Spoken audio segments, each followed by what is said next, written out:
a Les 23 gâteaux. participants. Ok, Il est 15h10. Donc, on peut commencer. OK, on y va. alors Donc, on commence. j'invite tout le monde à couper son micro pour que Marc n'ait pas de parasite pendant qu'il parle. Et si vous avez une question, vous allumez votre micro, mais voilà, qu'on reste globalement avec les micros éteints, sauf la personne qui parle. Alors, donc, dans cette partie, on va commencer à parler plus tortue. La dernière fois, je vous rappelle, on avait parlé plutôt milieu. Donc, on avait parlé du cycle de vie des tortues marines, pourquoi travailler sur une plage et description du milieu. Et donc, dans cette partie, on va vraiment rentrer sur le sujet tortue. Vous êtes là non pas seulement pour décrire le milieu, un milieu qui est utilisé par les tortues, donc je pense que c'était important de faire cette partie, mais donc là, on attaque sur le côté plus tortue. Alors, il y a un certain nombre d'entre vous qui connaissaient déjà très bien les tortues, donc n'hésitez pas à m'interrompre pour me proposer des idées, pour donner votre avis. Donc, voilà, cette partie, comme c'est une partie où normalement pas mal de gens, parmi les gens qui sont en contact ici, connaissent déjà plein de choses, voilà, ça peut être plus interactif que celui de la dernière fois. Donc, n'hésitez pas. Alors, ce qu'on va faire dans cette partie, c'est commencer à préparer le travail sur les tortues marines, sur une plage, et on va parler des protocoles, de ce qu'on peut prendre comme données, de pourquoi on les prend. Donc, j'ai eu effectivement accès aux fiches que vous avez transférées. Je pense que les fiches, je les utiliserai plutôt lors du prochain séminaire. Je m'en suis inspiré là. Donc, j'ai vu ce que vous faisiez. Je m'en suis inspiré, mais on en discutera plus le coup d'après. Je pensais avoir finalement à plus avancé là, il y a 2 semaines. Et donc, finalement, je ne suis pas rentré dans le côté vraiment tortue. Donc, finalement, on va rentrer dans les tortues là. Et le prochain, on discutera de vos pratiques, de ce que vous faites. Et donc là, ça sera plus interactif encore, j'espère. Alors, donc voilà, on a fait les cycles de vie, pourquoi travailler sur une plage et description du milieu, c'est fait. Et on attaque vraiment le côté, maintenant je suis sur ma plage, mon but c'est les tortues, qu'est-ce que je fais? Et donc, préparer le travail, c'est vraiment très important. On ne va pas sur une plage sans avoir préparé le pourquoi on est sur cette plage. Et donc, dans un premier temps, il est très important de définir les objectifs de pourquoi on va aller sur la plage. Alors, quels sont les objectifs qui nous permettent de justifier pourquoi on va sur une plage? D'abord, on travaille sur les tortues marines, donc ça rentre dans le grand cadre de la biologie. Et ce qu'on peut, c'est rechercher des paramètres démographiques ou d'histoire de vie. Alors, par exemple, sur une plage, on va pouvoir travailler sur la réussite d'incubation, sur le sex ratio, le nombre de pontes pendant la saison, en anglais c'est clutch frequency, l'intervalle entre 2 saisons de ponte, ce qu'on appelle en anglais remigration interval, le taux de survie annuel des unités femelles, tout ça, ça fait partie des paramètres démographiques qu'on peut prendre quand on travaille sur les tortues sur une plage. Mais on peut aussi aller sur une plage pour prendre des données non pas pour connaître mieux les animaux, mais pour tester qu'un processus de gestion donne des résultats positifs. Ça permet d'évaluer si une action donne des résultats attendus. Alors, par exemple, quand vous avez un bailleur qui vous finance pour protéger les tortues, il faut pouvoir lui montrer que ça marche, qu'on peut réellement protéger les tortues. Donc, ça nécessite d'avoir des indicateurs qui nous permettent de dire que le programme est un succès ou pas. Et donc, ça peut être une des raisons pour lesquelles on va sur la plage. On peut aller sur les plages aussi pour prévenir le braconnage. En général, les braconniers n'aiment pas trop avoir du public autour d'eux et le fait qu'ils savent que sur cette plage, il y a des gens qui passent, des gens qui s'intéressent aux tortues, ben, ces braconniers vont avoir tendance à limiter leur action. Alors, il faut toujours faire très attention, puisque vous n'êtes pas, la plupart du temps, hein, peut-être parmi vous, il y en a qui êtes mandatés officiellement, mais en général, vous n'êtes pas mandaté officiellement pour intervenir. C'est-à-dire que si vous voyez quelqu'un en train de faire du braconnage, il faut faire très, très attention. Et la plupart du temps, moi, je conseille de ne pas intervenir. À la limite, prendre des photos, mais pas plus. Parce que ça peut être très dangereux. Il y a eu des cas en Amérique du Sud de personnes qui ont été tuées parce qu'ils intervenaient pour protéger des tortues. Donc, on n'est pas assermenté déjà, on n'a pas les moyens matériels pour intervenir. Donc, c'est simplement notre présence sur la plage qui limite le braconnage. Vous n'êtes pas des policiers, ou peut-être qu'il y en a parmi vous qui le sont, mais dans ce cas-là, effectivement, vous pouvez intervenir, mais sinon, n'intervenez pas. Parfois, on est présent sur la plage simplement pour occuper du personnel ou des stagiaires. Ça peut paraître bizarre, mais en fait, ce n'est pas complètement illogique.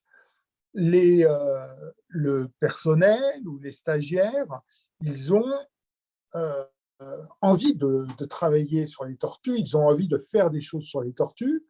Si, par exemple, leur travail, c'est un travail de communication auprès des touristes, ils ne vont pas voir beaucoup de tortues. Et le fait de leur donner une mission à faire sur la plage, finalement, ça peut valoriser aussi leur travail. Donc, c'est une façon de valoriser le travail de stagiaires, de personnel.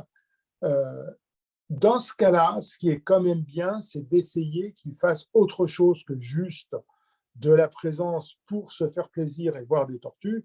Dans ce cas-là, ce qui serait bien, c'est qu'ils prennent aussi des données qui peuvent servir à la connaissance. Être présent sur la plage, ça peut être aussi de justifier qu'un travail est effectué auprès de bailleurs ou auprès de l'administration. Si on vous finance un programme tortue marine et qu'on ne vous voit jamais sur les plages, le bailleur ou l'administration qui vous a donné les autorisations peut se dire « mais qu'est-ce qu'ils font ?» Alors que, par exemple, vous pouvez faire plein d'autres choses en mer, vous pouvez faire de la sensibilisation auprès des écoles. Mais le fait d'être présent sur la plage permet aussi de montrer qu'on est là à l'endroit où sont les tortues. Donc tout ça, c'est des raisons qui peuvent justifier qu'on est présent sur la plage. Alors, le protocole doit être défini en fonction de l'objectif qu'on vient de voir. Donc, les objectifs sont présents ici. Vous voyez que vous avez une grande gamme d'objectifs possibles pour être présent sur la plage. Et donc, vous allez définir le protocole en fonction de l'objectif. Définir le protocole, c'est 3 choses. D'abord, à quel endroit vous allez aller, sur quelle plage ou quel segment de plage vous allez aller. C'est quand vous allez aller sur cette plage, quand dans la saison, quand dans la journée incluant la nuit, c'est dans la période, dans quelle partie de la journée vous allez y aller et à quelle fréquence. Donc ça va dépendre de l'objectif. On va revenir sur chacun de ces points après. Là, pour l'instant, c'est un plan de ce qu'on va dire pendant les 10 ou 15 diapos suivantes. Et enfin, le protocole, ça va être quelle information on va collecter. Donc, par rapport à un objectif de l'étude ou de la présence, vous allez recueillir un certain nombre de données, mais il faut garder à l'esprit quand même que toute donnée pourrait être intéressante, mais donc ça veut dire qu'il ne faut pas trop vous limiter, mais il y a vraiment un type de données qui correspond à un protocole qui a été défini en fonction d'un objectif, ça c'est la priorité. Si vous avez du temps, si vous voyez des choses étonnantes, n'hésitez pas à prendre d'autres informations. Mais ce qui est vraiment important, c'est que les données qui sont dans le protocole et qui correspondent à l'objectif, elles soient prises. Donc, il y a une phrase que j'aime bien qui a été dite par un économiste, c'est « un ensemble d'anecdotes ne constitue pas des données ». Un ensemble d'anecdotes, ben, on ne pourra pas derrière très facilement généraliser ce qu'on a observé. Donc, un ensemble d'anecdotes, c'est-à-dire je vais sur la plage et puis oh, je vois un crabe qui se promène, oh, je vois un dauphin au large. Bon, c'est des anecdotes, vous n'êtes pas là pour ça. Donc, si vous avez le temps, si ça ne vous empêche pas de prendre de bonnes données pour votre objectif, vous pouvez les prendre, mais il faut quand même garder à l'esprit qu'il est extrêmement rare qu'un ensemble d'anecdotes puisse être à la fin utilisé. Donc, vous y allez avec un objectif précis et un protocole précis défini par la structure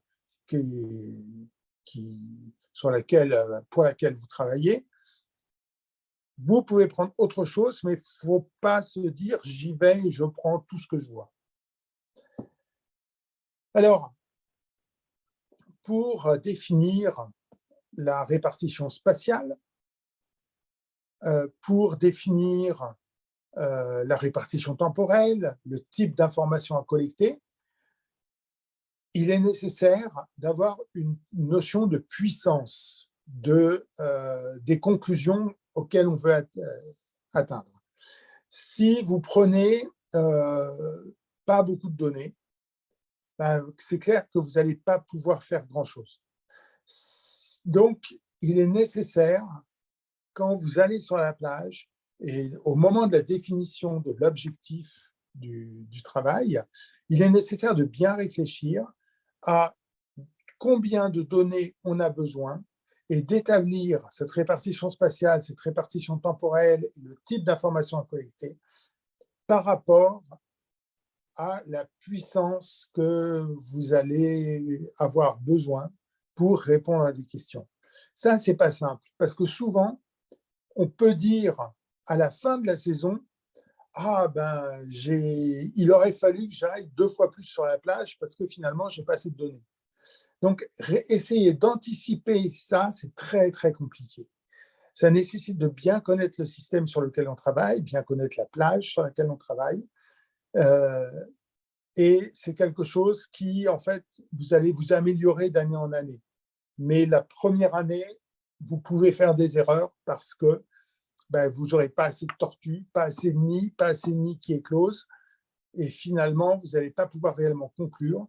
Mais ça fait partie des choses qui, d'année en année, vous allez vous améliorer. Alors, on va reprendre chacun de ces points pour discuter de ce qu'on peut faire. Sur la répartition spatiale, la zone géographique, quels critères on va utiliser pour choisir notre zone géographique? Ça peut être l'intérêt biologique, la plage sur laquelle on va travailler, ça peut être une plage à très forte densité de ponte, et donc ça peut être cet argument qui vous fait la choisir, mais ça peut être aussi la rareté. On va reprendre après chacun de ces points. La représentativité de la zone, notion d'échantillonnage. Si vous travaillez là, c'est parce que vous savez que vous allez obtenir des données qui vont vous permettre d'avoir une idée plus globale de ce qui se passe. Pareil, on va reprendre ce point-là pour mieux l'expliciter. Sa facilité d'accès, ça peut être un critère très important.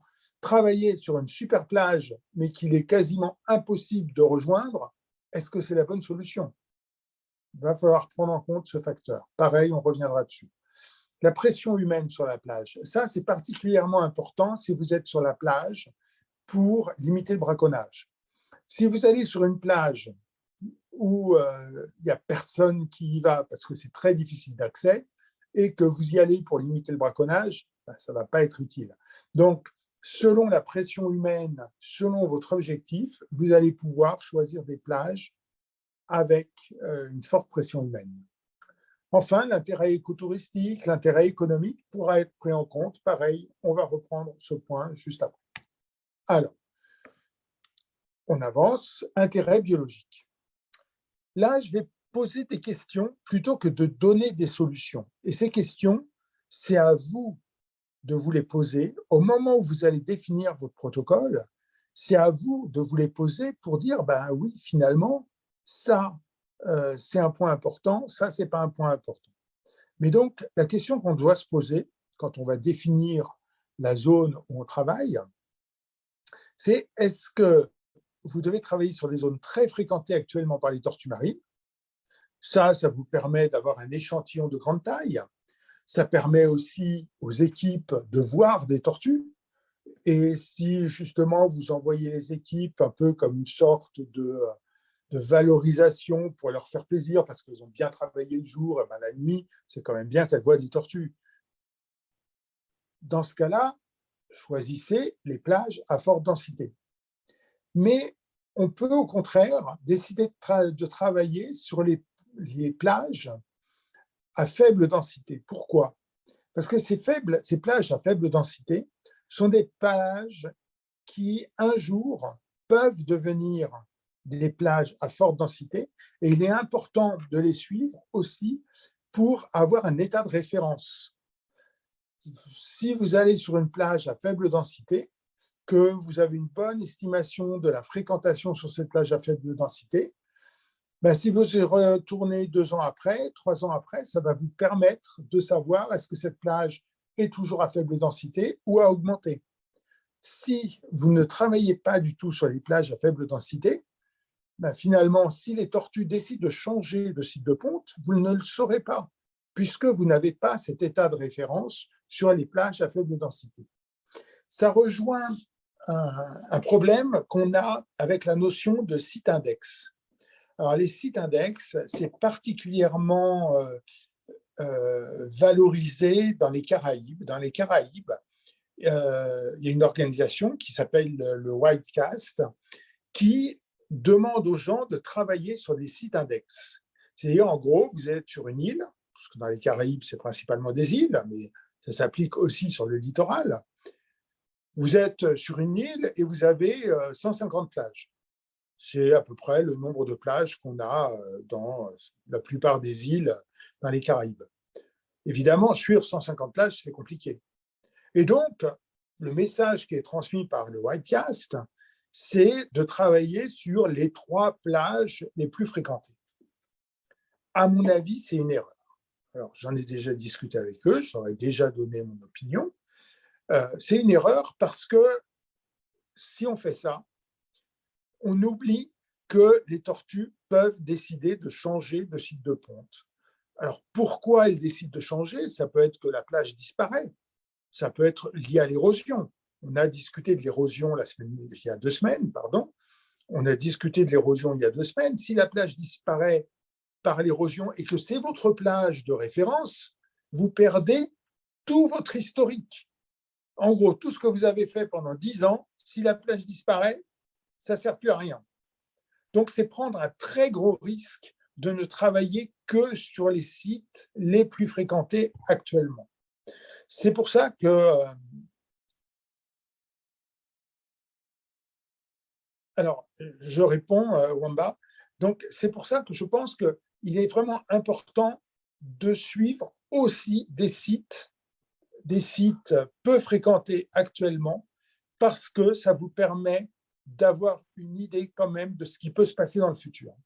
Alors, comment faire pour savoir si cet état de référence n'est pas en réalité un état où les tortues ont changé de site de ponte? En fait, les tortues passent leur temps à changer de site de ponte.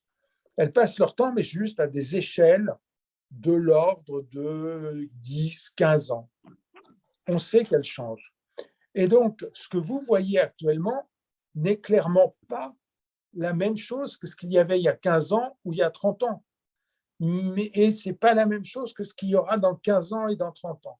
Mais simplement, pour le savoir, il est important que même les sites peu fréquentés, vous ayez des informations dessus. Alors, en fonction de votre objectif, ce n'est pas forcément la peine d'aller toutes les nuits sur un site où il n'y a pas de tortues. mais y aller quelques fois dans la saison, c'est important. Donc, travailler sur les sites où il y a beaucoup de tortues, ça vous permet de voir beaucoup d'animaux, ça vous permet d'avoir beaucoup d'informations biologiques, mais travailler sur les sites où il y a peu de tortues, ça vous permet de finalement sauver vos données pour le futur. Parce que sinon, vous risquez de tout perdre si une plage disparaît ou si les tortues changent. Les tortues peuvent changer de site, soit, comme on l'a vu, parce que la plage disparaît, mais aussi parce que les courants changent. En fait, dans la tête d'une tortue, quand elle arrive, pas loin de ponte, S'il vous plaît, coupez vos micros, là, ça perturbe la conférence. quand la tortue elle arrive dans la région où elle va pondre, on a vu il y a 2 semaines que la tortue ne revient pas sur la plage où elle est née. Elle revient dans la région et après, elle choisit une plage. Et la plage qu'elle choisit, c'est lié en partie au courant. Si les courants changent en raison notamment du réchauffement climatique, les courants sont en train de changer énormément, finalement, elle va aller sur une autre plage simplement parce que les courants l'amènent là. Donc, c'est vraiment très, très important de travailler pas seulement sur la plage historique où les tortues sont connues, mais d'avoir des informations ailleurs. Alors, représentativité de la zone, notion d'échantillonnage. Là, la question que vous devez vous poser, c'est les résultats que je vais obtenir sur la zone où j'ai décidé de travailler, est-ce qu'ils sont généralisables à un territoire plus grand? Si vous travaillez, par exemple, vous êtes dans une région où vous avez 10 plages, vous décidez de travailler principalement sur une des 10 plages. Les autres, vous ne les oubliez pas, vous allez faire des petites enquêtes pour savoir chaque année ce qui se passe, mais vous travaillez préférentiellement sur une plage. Très bien, pas de souci là-dessus. Mais est-ce que les données que vous allez obtenir sur la plage que vous suivez peuvent être généralisées à l'ensemble des plages? Et ça, c'est vrai, par exemple, dans les zones où vous avez du volcanisme.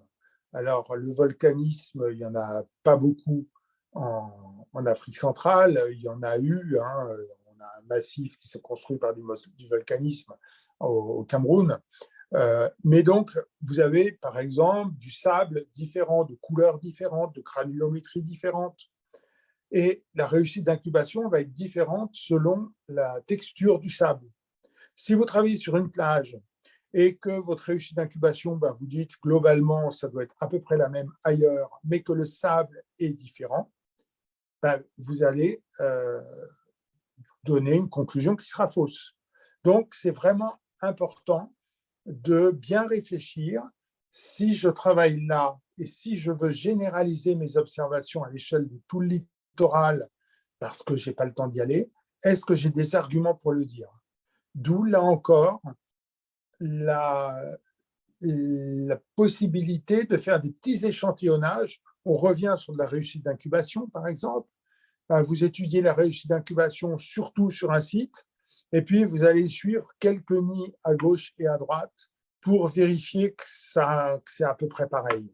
Si les nids que vous allez vérifier à gauche et à droite ont tous des taux de réussite d'incubation soit très importants, soit très bas par rapport à vos plages de référence, ça veut dire que vous n'allez pas pouvoir généraliser vos observations que vous avez faites sur la plage que vous avez choisie.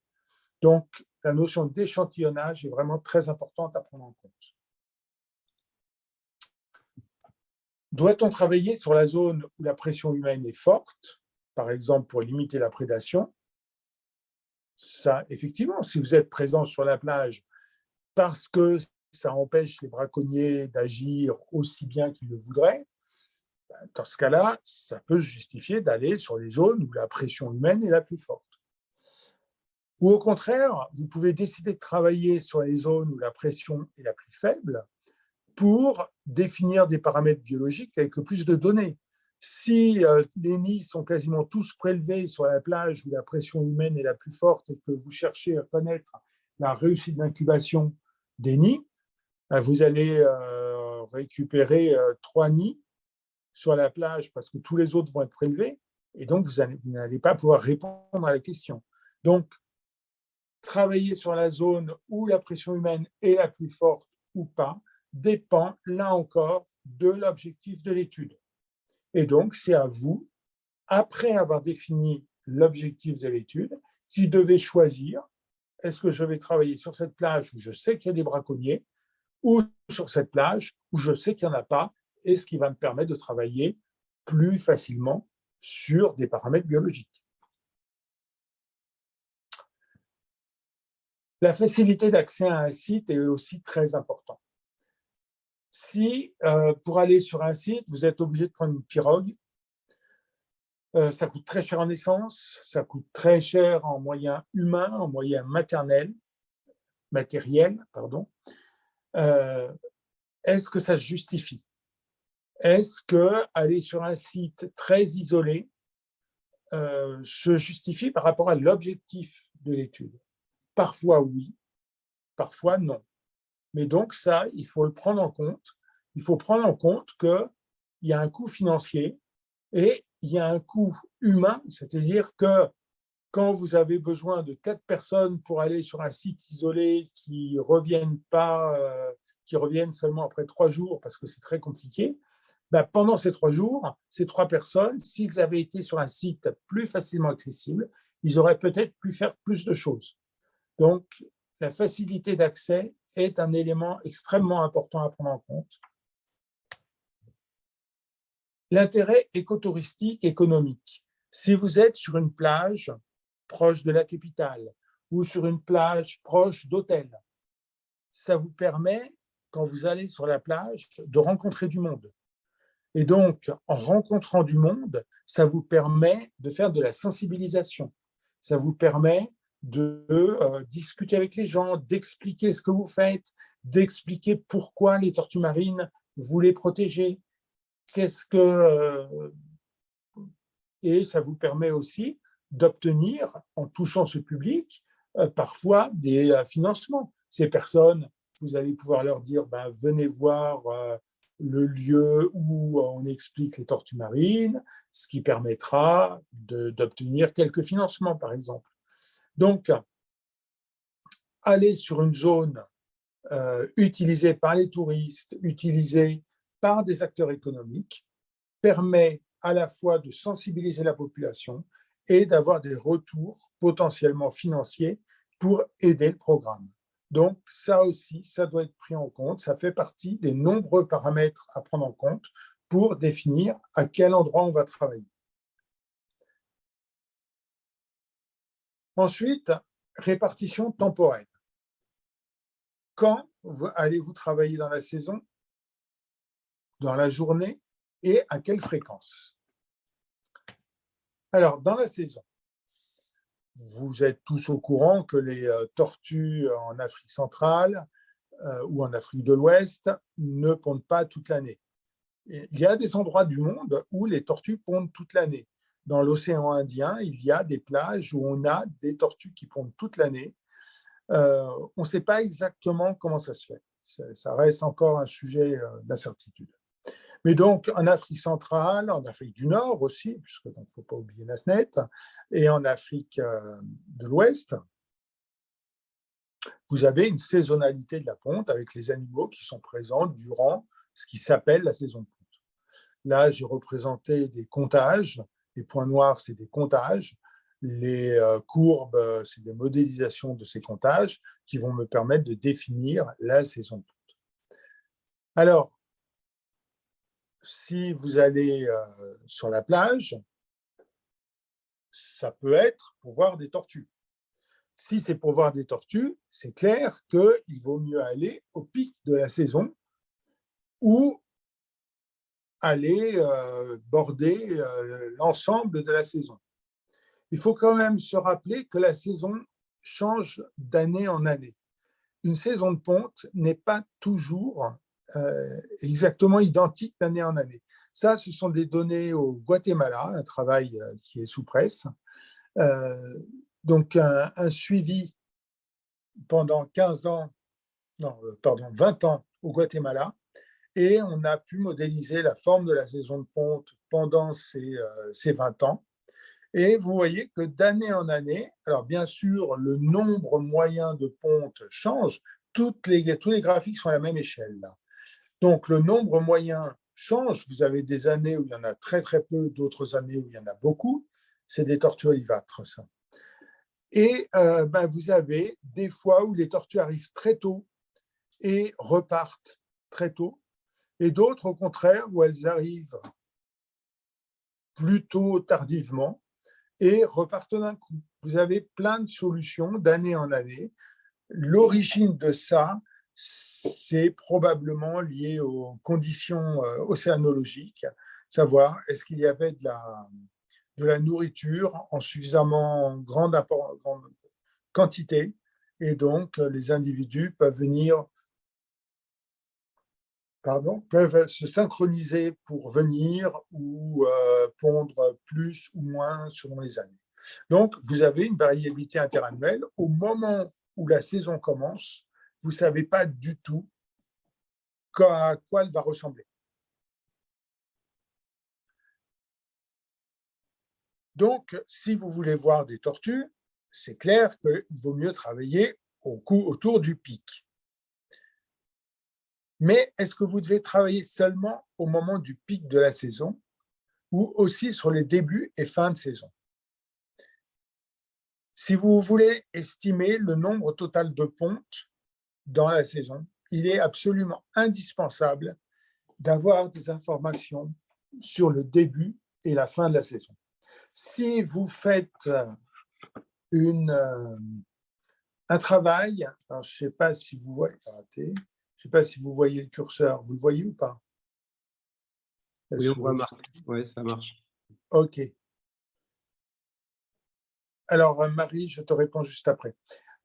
Si vous travaillez uniquement au pic, ici, vous allez voir beaucoup de tortues, vous allez avoir une bonne estimation de nombre moyen de pontes pendant les 10 jours au pic de la saison, mais vous allez avoir une très mauvaise information, voire pas d'information du tout, sur quand a commencé la saison et quand elle a terminé. Donc, si vous voulez estimer le nombre total d'activités de ponte sur cette plage, il est vraiment indispensable d'avoir des informations aussi au début de la saison et aussi à la fin de la saison. Ça, c'est une erreur très classique qui est faite, que de travailler qu'au pic de la saison. Si ce que vous voulez, c'est par exemple suivre des nids avec de la réussite d'incubation, dans ce cas-là, OK, vous pouvez travailler au pic de la saison, mais vous ne saurez pas du tout le nombre total de pontes dans la saison, vous n'en aurez aucune information, parce que si vous ne pouvez pas border votre saison de ponte pour cette année, finalement, vous êtes dans le flou le plus total. Travailler sur l'ensemble de la saison a un autre avantage, c'est que ça peut permettre aussi de prendre en compte qu'au cours de la saison, vous pouvez avoir la saison qui chevauche entre saison des pluies et saison sèche, par exemple. Et donc, ou la pluviométrie, qui peut être différente selon les différentes périodes de la saison de ponte, qui dure quand même à peu près 4 à 5 mois. Ça vous permet, si vous travaillez sur l'ensemble de la saison, ça vous permet de prendre en compte aussi la variabilité du climat. Alors, je vais répondre à Marie. La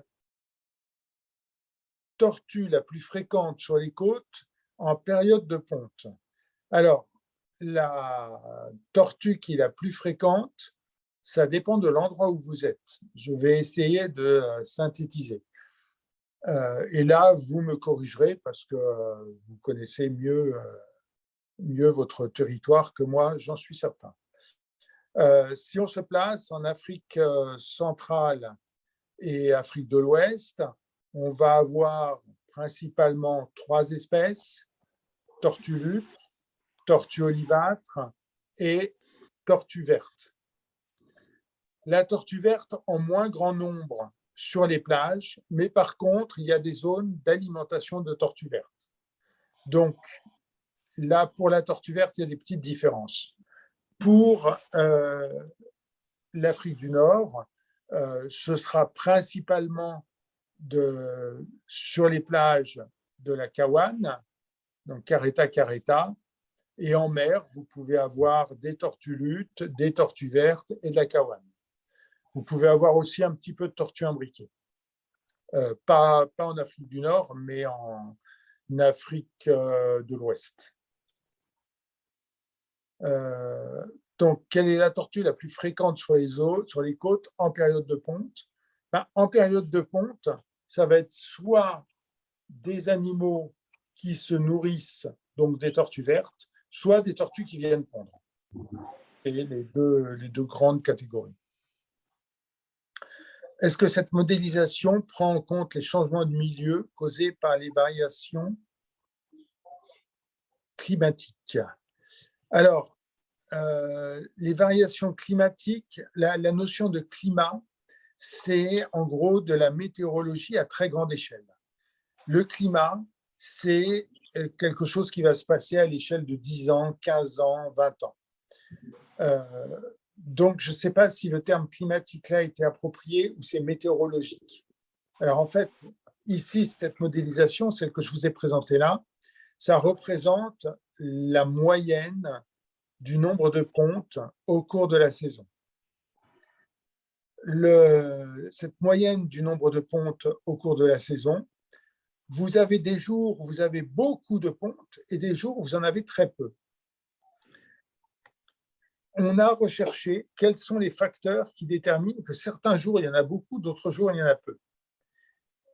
C'est très compliqué. On a trouvé des fois que, par exemple, la Lune peut avoir un effet. La tortue lutte, dans certaines régions du monde, clairement sont synchronisées avec la Lune. Vous avez des pics de montée les jours de nouvelle lune et de pleine lune. Et des creux, des nombres moindres de montée, les jours de premier quartier, dernier quartier. Mais ça ne s'est pas vu partout. Il y a des endroits où on ne le détecte pas. Il y a d'autres endroits où on a montré que la pluie pouvait être importante. Ça, c'est un truc qu'on ne s'y attendait pas trop. Pourquoi, on ne sait pas. Mais les jours de pluie, il y a moins de tortues. On ne sait pas pourquoi. Donc, on a recherché comme ça. C'est compliqué. On n'a pas toutes les solutions. Alors, lutte verte, olivâtre, imbriquée, je suis d'accord. Une kawan, mais qui est probablement en déplacement, parce qu'à ma connaissance, on n'a quasiment pas de ponte de kawan dans la région. OK. Alors, Cédric, est-ce que la présence de ces tortues, en fonction de la nature ou le type de plage, la présence d'une espèce de tortue sur une plage est-elle conditionnée par le type de la plage ou l'abondance de nourriture? Alors, c'est un petit peu de tout.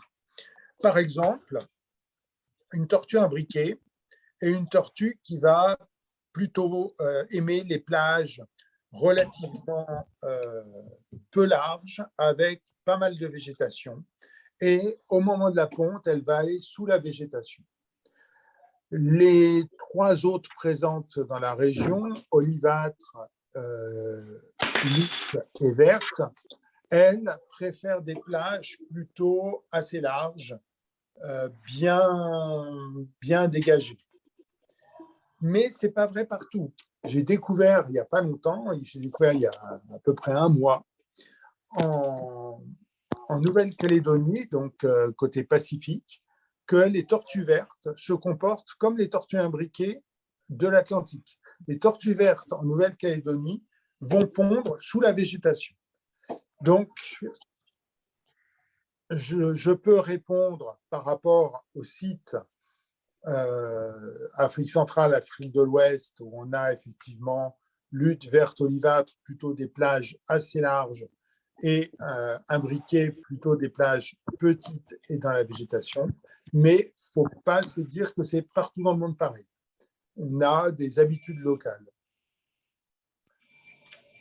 Alors, l'abondance de nourriture, non, pas trop, parce qu'en fait, l'abondance de nourriture joue plusieurs années avant, joue 1 an, 2 ans avant. le nombre de pontes va dépendre de la quantité de nourriture qu'elles ont pu manger, mais 1 an, 18 mois, 2-3 ans, pas au moment où elles pondent. Donc, il n'y a pas trop de relation par rapport à nourriture et le type de plage.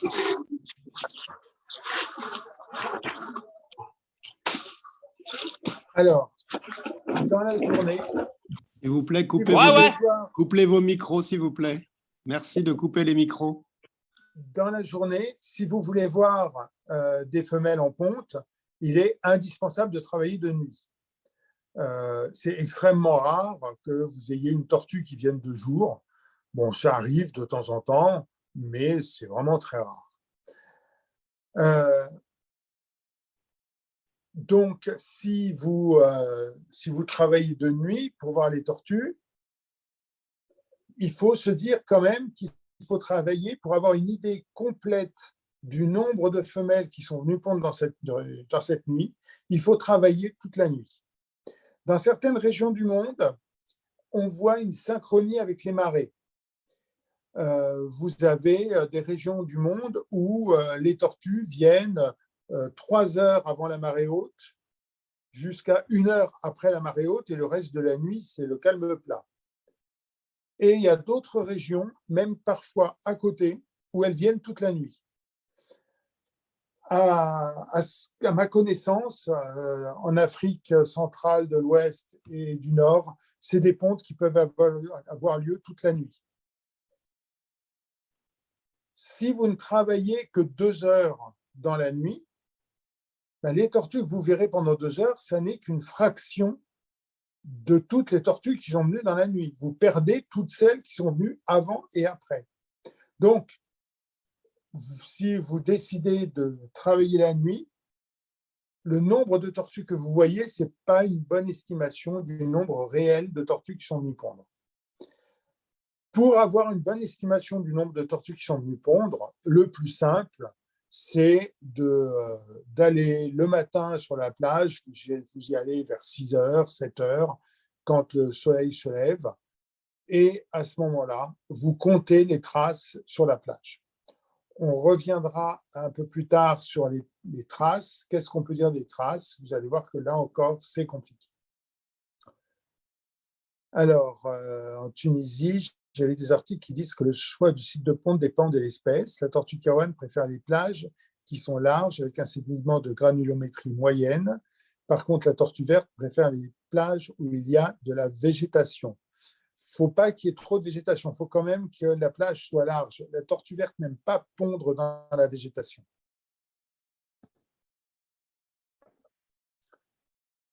Alors, nous avons constaté la présence des tortues vertes juvéniles au niveau des épis installés, mais jamais remarqué son nid au niveau du Bénin. Alors, ce qui se passe, c'est que là, vous êtes dans une zone de nourrissage.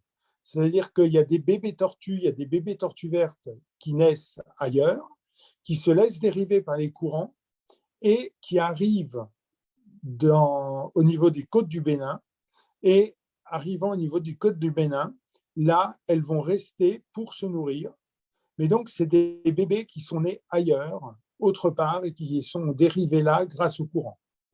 Donc, vous êtes un cas typique de zone de nourrissage pour tortues vertes. Alors, pour savoir où elles sont nées, là, ce qu'il faut, c'est faire des analyses génétiques pour trouver l'origine des populations. Simplement, avec les courants, c'est quand même compliqué. Vous pouvez regarder les courants, mais c'est beaucoup plus simple de faire une analyse génétique. Donc, si vous voulez dénombrer les traces de montée, les patrouilles matinales suffisent.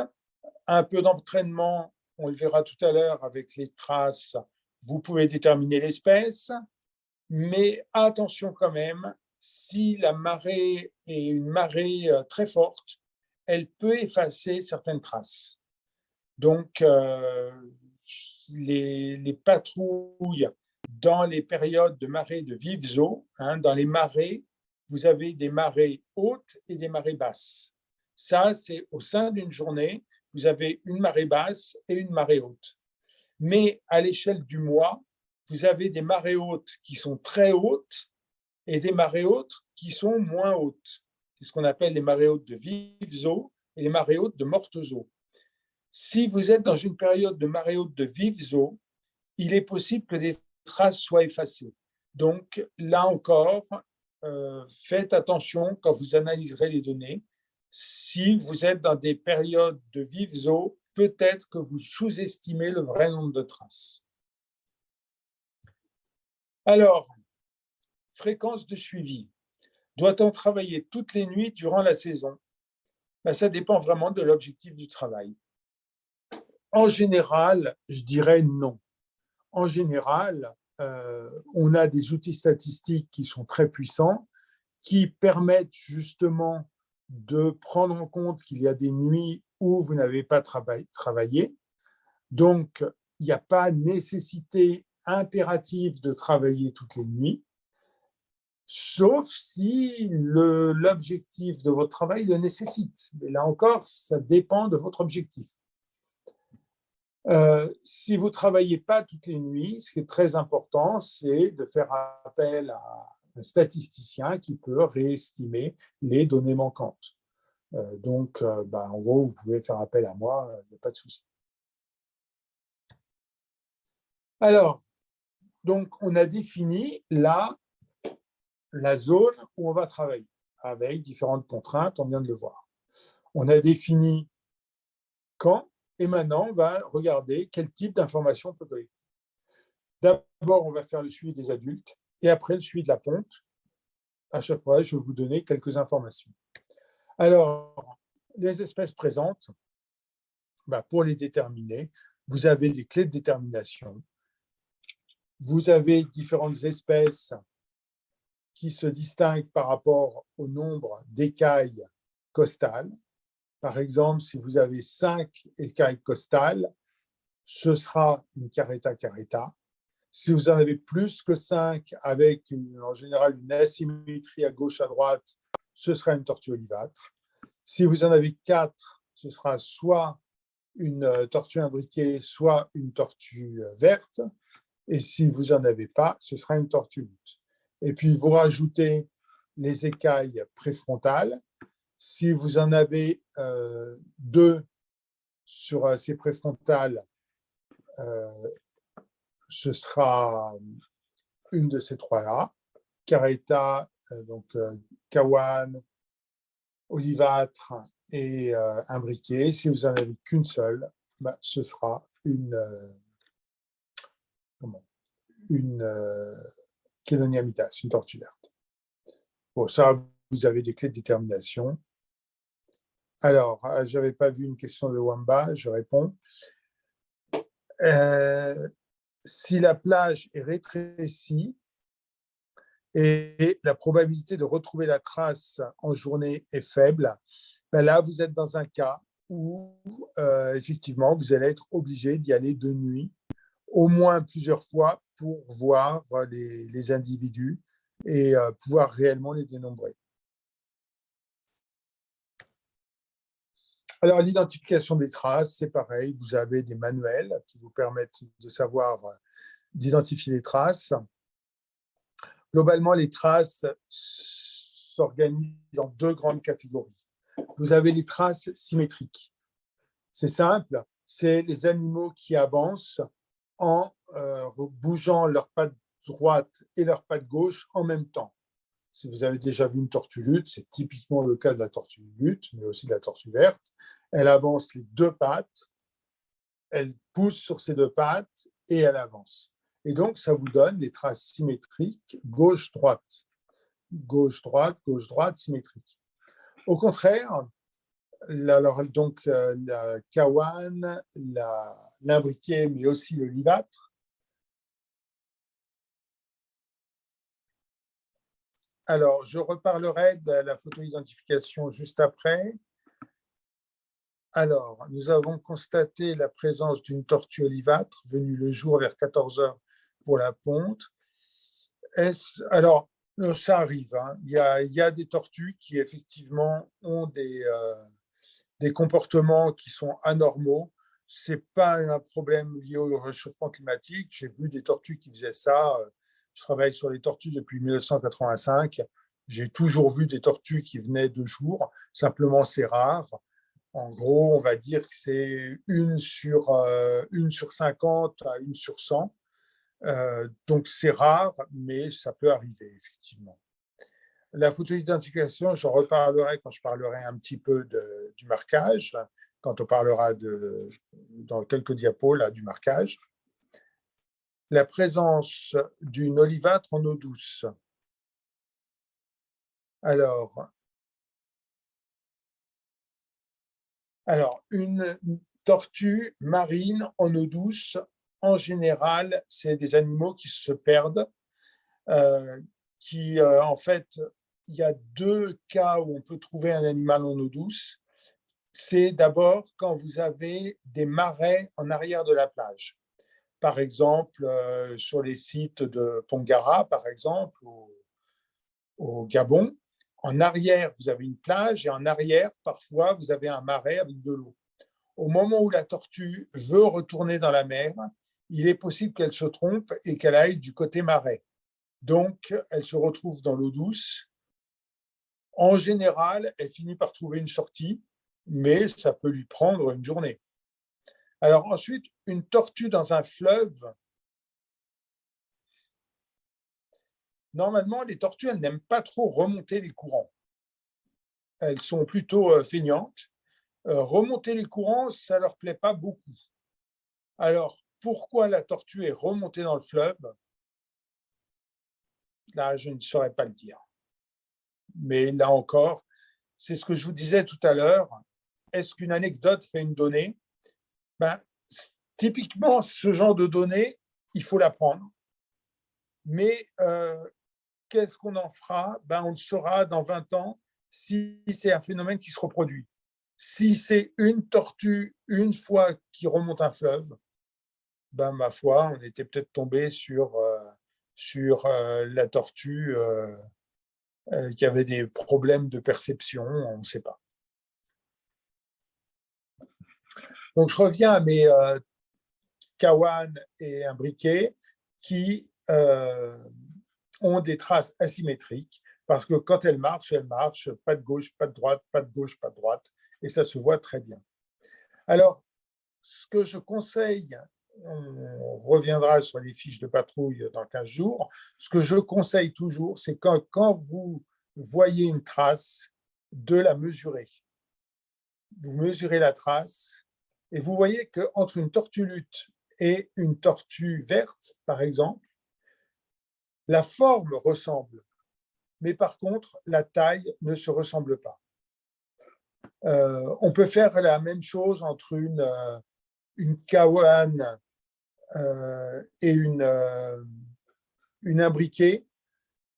Bon, la trace de la queue au milieu, des fois, on ne la voit pas. Ou alors une olivâtre. L'olivâtre est vraiment beaucoup plus petite qu'une kawan ou une imbriquée. Et donc, si on demande aux patrouilles de mesurer la trace, ça nous donne une information supplémentaire et peut permettre justement de corriger des cas où la personne, parce qu'il est 3 heures du matin, parce qu'on est fatigué, n'avait pas bien identifié l'espèce. Alors, compter les traces de montée. Compter les traces de montée, c'est relativement facile. Vous avez une trace de montée et la trace de descente. Et donc, ça compte pour 1. Ne faites pas comme ils ont fait. Ne faites pas comme ils font dans le Pacifique Sud, où ils comptent ça comme 1 et ça comme 1. Donc, non, une tortue, si elle monte, elle redescend. Donc, 2 traces correspondent à une tortue. Donc, dénombrement des traces de montée, c'est relativement facile. Ce qui est beaucoup plus compliqué, c'est de compter les nids, sauf si vous y êtes, bien sûr. Si vous êtes devant un animal et qu'il pond, aucun souci. Mais si vous êtes le matin sur la plage, laquelle de ces traces a donné un nid? C'est pas simple. En pratique, c'est ces 2-là. Ça n'a pas donné de nid, ça n'a pas donné de nid. Mais ça, par exemple, peut être facilement confondu avec ça. Et en réalité, il y a énormément d'erreurs qu'on fait si on essaye de savoir est-ce qu'il y a eu une ponte ou pas. Et donc, moi, ma position, c'est qu'il vaut mieux dénombrer toutes les traces, ce que j'appelle des activités de montée. Alors, oui, alors, bon, Ahmed a raison, mais parce que je sais qu'Ahmed est très, très fort pour trouver les œufs. Il m'a toujours impressionné. Ahmed, vous lui donnez une trace et il sait vous trouver les œufs. Tout le monde n'est pas aussi fort que toi, Ahmed. Et donc, à mon avis, si vous n'êtes pas complètement sûr de vous, vous comptez les activités de montée et ça vous donne un indice de la fréquentation de la plage.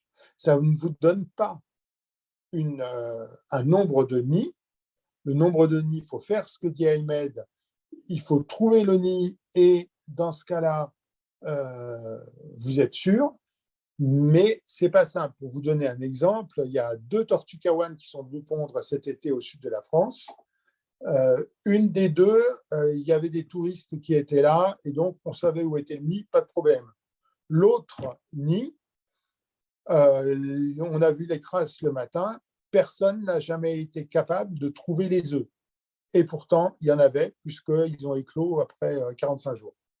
Donc, oui, quand on s'appelle Ahmed ou qu'on est un super braconnier, on peut trouver les œufs, mais c'est vraiment pas simple. Alors ensuite, un autre problème qu'on peut avoir, si vous pensez, si vous avez, c'est toujours bien de le vérifier. Voilà, si par exemple, ce qu'on peut faire, c'est ce que j'ai fait en Guyane et c'est là où je me suis rendu compte qu'il y avait des erreurs énormes.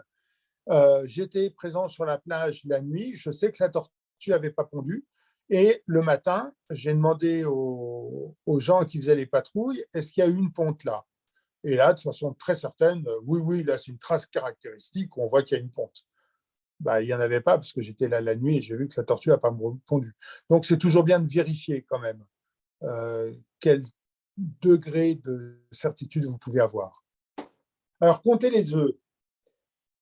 Compter les œufs, ça peut être important aussi, notamment quand on va voir un petit peu plus tard, quand on va parler de réussite d'incubation, c'est compter les œufs, ça nous permet de savoir la réussite d'incubation, puisque ce sera le nombre de juvéniles sur le nombre d'œufs pondus. Si vous comptez les œufs, pendant que la femelle pond, l'erreur est minime. Vous pouvez rater un œuf, vous pouvez en compter 2 quand il y en a un seul. Enfin, ce sera plus ou moins 1 ou 2%. Alors, comment savoir si un nid a des œufs à l'intérieur sans risque d'endommager le nid? Ahmed, tu peux prendre la parole si tu veux, Ahmed, pour expliquer comment tu fais. Ce que je déconseille, c'est de prendre un bâton et de percer pour savoir s'il y a des œufs. Ça, on sait que la réussite d'incubation est plus faible. Mais par contre, vas-y Ahmed, tu prends la parole? D'accord, merci. Donc, la question, c'est comment trouver les œufs, n'est-ce pas? Voilà, et sans les endommager. Ça, c'est difficile. Donc, il faut éviter que quelqu'un qui n'est pas expérimenté à faire ça, sinon, le risque d'endommager des œufs est presque là, toujours. Donc, il faut éviter ça, sauf pour les gens qui sont vraiment expérimentés. Par contre, moi, je préfère pour le comptage des œufs, c'est le comptage à la fin, donc à l'ouverture du nid, et non pas au moment de la ponte. Parce qu'au moment de la ponte, certainement, il va y avoir des erreurs. Et donc, parfois, la tortue, elle dépose les œufs en 2 et en 3 en même temps. Et donc, le risque de faire des fautes est vraiment élevé. Par contre, à la fin, tu vas ouvrir le nid et tu vas compter les différents types d'œufs, y compris les coquilles qui sont vides, qui indiquent que les nouveau-nés ont émergé et tu vas trouver les différents types d'œufs, à savoir les infertiles, la mortalité précoce, la mortalité tardive, les œufs morts dans l'œuf, les nouveau-nés morts dans l'œuf, les nouveau-nés morts dans le nid. Et ça, c'est très facile à la fin et tu as, je dirais que la marge d'erreur est vraiment très, très faible. Alors, là, je ne suis pas complètement d'accord avec toi. On a fait des expériences où justement on connaissait le nombre d'œufs réellement pondus et on a demandé aux gens qui fouillaient les nids de déterminer le nombre d'œufs et on avait des erreurs de plus de 50%. Donc, quand tu as des nids qui éclosent avec une bonne réussite d'incubation, les bébés tortues, elles écrasent tout, tu récupères des fragments de coquilles et tu peux avoir des erreurs importantes. Et peut-être, si je peux participer un petit peu là, ce qu'il faut bien préciser là aux participants, c'est en fait que ça dépend un peu des objectifs du suivi. C'est-à-dire que ça dépend du contexte. Souvent, si le but du suivi de la patrouille là est une évaluation de l'activité de ponte et que vous n'avez pas d'expérience dans le suivi, le creusage des nids, etc., moi, je conseillerais de ne pas toucher au nid et de comptabiliser les traces. Si vous avez un doute sur la présence d'un nid ou pas, là, si l'objectif est d'évaluer l'activité de ponte et non pas la réussite d'incubation, on n'a pas besoin de creuser le nid. Et il faut quand même avoir conscience, enfin, ça, mon avis, mais Ahmed, tu donneras le tien après. Creuser le nid, ça demande de l'expérience, comme tu disais, et il y a un risque de détériorer le nid. Donc, il y a une balance à faire entre le bénéfice de creuser le nid et le risque de l'abîmer. Oui, si vous permettez. Donc, moi, je dirais, il vaut mieux éviter, si vous êtes sûr, comment déterminer est-ce que les œufs sont là ou non. Sinon, éviter et attendre à la période de l'émergence, voire indiquer un peu la localisation du nid et revenir après une cinquantaine de jours, 60 jours, et voir est-ce qu'il y a eu émergence. Là, vous allez être sûr. Et à la fin, moi, lorsque je regarde les nids, au moment de l'émergence, je laisse l'émergence se faire naturellement. Une fois j'ai 2-3 nuitées où il n'y a pas eu d'émergence, j'ouvre le nid et je fais le comptage. Moi, je ne sais pas, peut-être moi je suis un peu expérimenté, mais à mon avis, la marge d'erreur lorsqu'on compte les œufs à la fin, à mon avis, elle est un peu faible. Et donc, vous avez des bons résultats qui vont indiquer beaucoup de choses de point de vue démographique, parce que vous allez avoir une idée sur la taille de ponte, une idée sur le taux de réussite, c'est-à-dire le taux d'éclosion, le taux d'émergence, et chaque facteur-là, ou bien chaque paramètre, il peut donner une idée sur la plage de ponte, sur l'incubation, comment elle était, sur pas mal de choses. Et donc, voilà, à mon avis, c'est bien, si quelqu'un se trouve sur la plage, il peut compter les œufs au début lorsque la femelle dépose ses œufs, et à la fin, après l'émergence, il peut faire les comparaisons. Mais voilà, de mon côté, je suis favorable pour l'ouverture des nids à la fin. OK. Bon, on va avancer. Alors, quand vous suivez des nids, maintenant, tous les téléphones ont des GPS. Prenez la position GPS du nid. Ça vous permet de représenter de façon spatiale l'endroit où les nids sont positionnés et aussi où les nids sont, où vous avez de la réussite d'incubation plus ou moins importante. Maintenant, on a des GPS dans le téléphone, il faut vraiment profiter. L'identification individuelle. Donc, le marquage des femelles permet de les suivre dans le temps. On peut obtenir des paramètres démographiques qui peuvent alimenter des modèles démographiques. Ça, c'est la théorie. Vous allez voir qu'en pratique, c'est faux.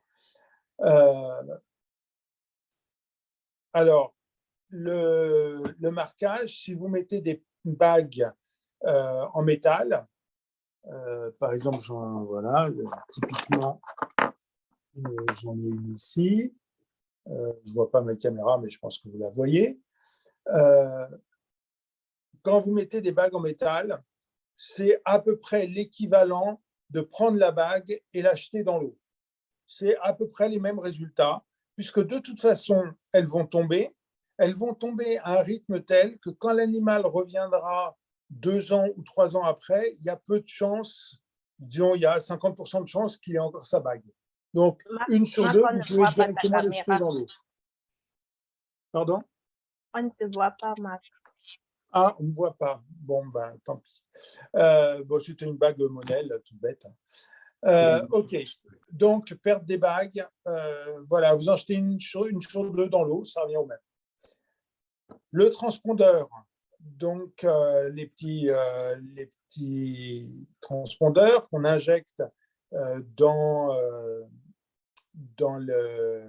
l'épaule de la femelle, par exemple, ben, ces transpondeurs tombent aussi, mais quand même beaucoup moins. Ici, c'est un travail qu'on a publié avec Joe Faller.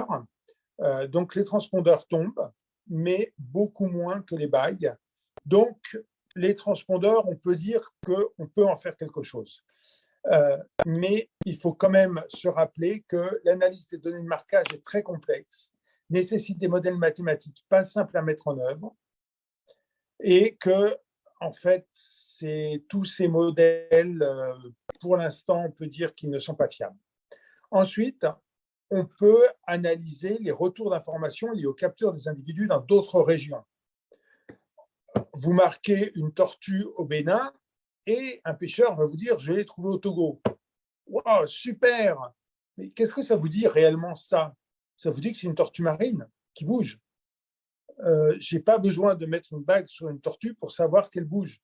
Et que globalement, on sait à peu près, en fonction de ce qu'on appelle les unités régionales de gestion, on sait à peu près où on va la retrouver. Donc, en réalité, si vous voulez savoir où vont vos animaux, ce n'est pas en mettant des bagues que vous allez le savoir. C'est en mettant des balises GPS ou Argos que là, vous allez savoir réellement où vont vos animaux. Et puis, on peut aussi noter que mettre une bague, c'est un acte chirurgical qui peut avoir des conséquences néfastes pour les individus. Et ça, c'est le travail d'Alexandre avec le fibropapillome qui se développe en Afrique et où on voit une relation avec le bagage. Donc, est-ce que je peux intervenir, Marc? Oui, vas-y. Donc là, si je comprends, tu n'es pas très favorable pour le marquage. Non, je considère que ça ne sert à rien. D'accord. Moi, je peux dire que je ne suis pas pour, je ne suis pas contre. Mais je peux, de mon propre expérience, vous raconter quelque chose. C'est au début, en Méditerranée, on a pu découvrir les routes de migration et les zones d'hivernage et d'alimentation à travers ce marquage-là. Parce que l'exemple en Méditerranée, c'est les tortues qui pondent, qui nidifient en Grèce, en Turquie, à Chypre, se sont trouvées grâce au marquage dans le golfe de Gabès en Tunisie. Et donc, on a pu au départ, oui, c'était confirmé, mais au départ, c'était grâce au marquage. Donc, ça, c'est un atout pour le marquage. Deuxièmement, c'est l'objectif qui va nous guider. Est-ce qu'on doit faire du marquage ou non? Dans mon propre expérience aussi, on continue à faire le marquage et on n'a jamais eu de retour des tortues qui ont été capturées par les pêcheurs ou bien qui ont été marquées et relâcher. Et donc ça nous amène vers dire non au marquage. Par contre, sur les îles Kuriat, qui est le site le plus important en Tunisie, on fait le marquage des femelles nidifiantes. Et on a eu des retours. Et on a eu les dernières années avec une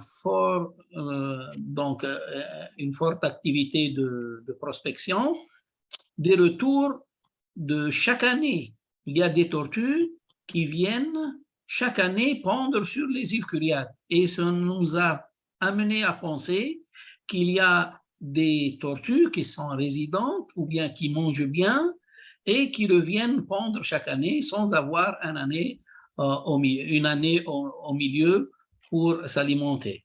Et donc, l'idée est très bonne de mettre des balises Argos ou bien GPS, mais ça, c'est très cher. Au contraire, le marquage n'est pas cher du tout. Donc, je suis parfois pour, si on peut avoir des résultats, contre parce que c'est une action chirurgicale qui peut donc qui n'est pas bonne pour les tortues, d'accord, mais parfois on a des bons résultats. Ok, Ahmed, Alors, puisque tu en parles, désolé Marc, puisque Ahmed oui, en parle, il y a un participant qui demande quelles sont les données qu'on peut avoir avec le marquage, les données qu'on peut recueillir avec le marquage. Alors, ce qu'on peut avoir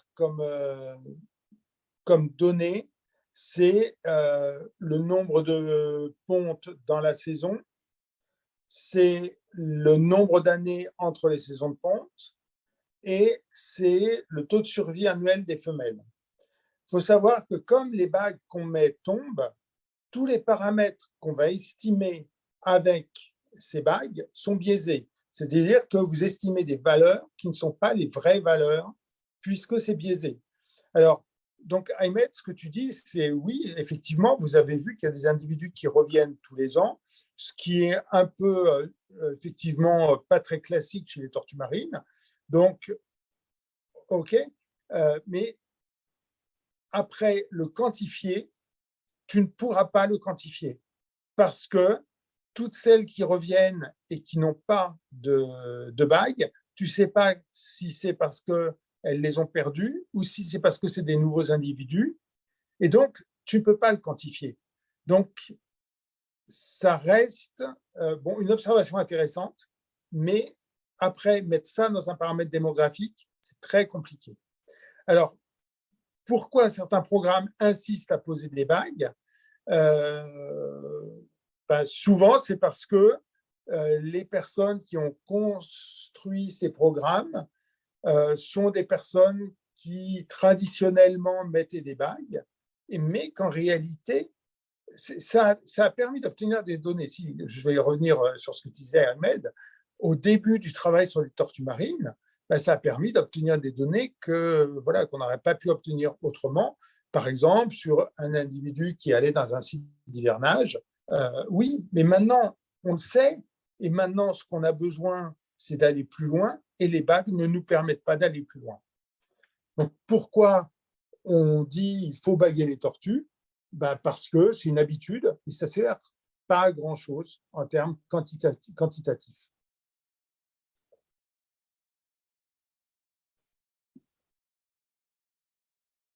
Alors, une tortue lutte baguée au Bénin a été retrouvée en Uruguay après 4 ans. Typiquement, Marie, là, on est dans ce que j'ai appelé tout à l'heure l'anecdote. Si tu veux connaître le trajet que les tortues luttes font quand elles quittent le Bénin, mettez des balises Argos. Ce n'est pas en mettant des bagues que tu connaîtras les trajets.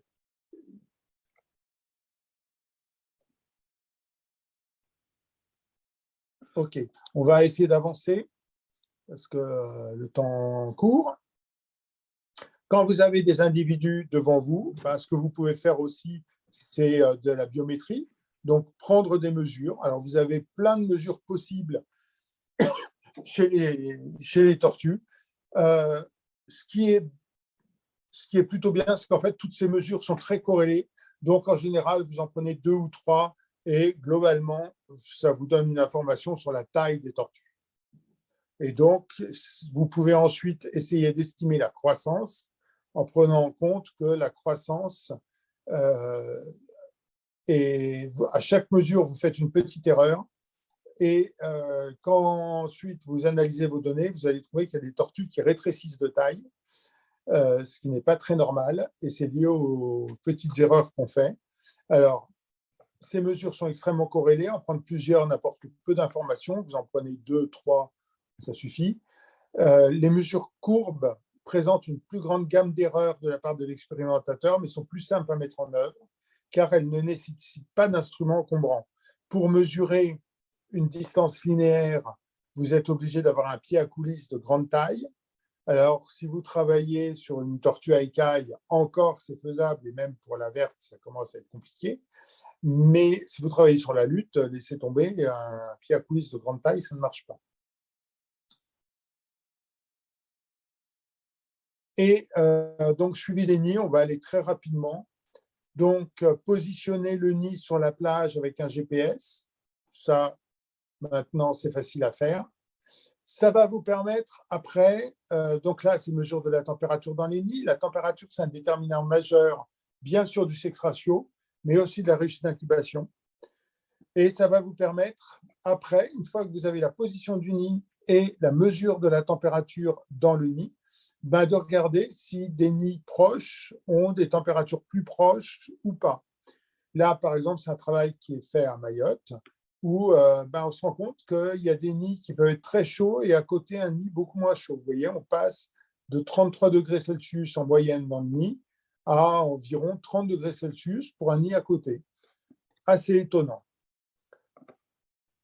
Il est très difficile d'interpréter les relevés de température pour les mettre en relation avec les paramètres biologiques. Ces bagues n'ont pas de capteur de température oxygène. Alors ça, c'est tu veux dire les transmetteurs ou les datalogueurs, Gilles. Tu parles de là, des datalogueurs? Oui. D'accord. Alors effectivement, on peut avoir des datalogueurs qui enregistrent la température.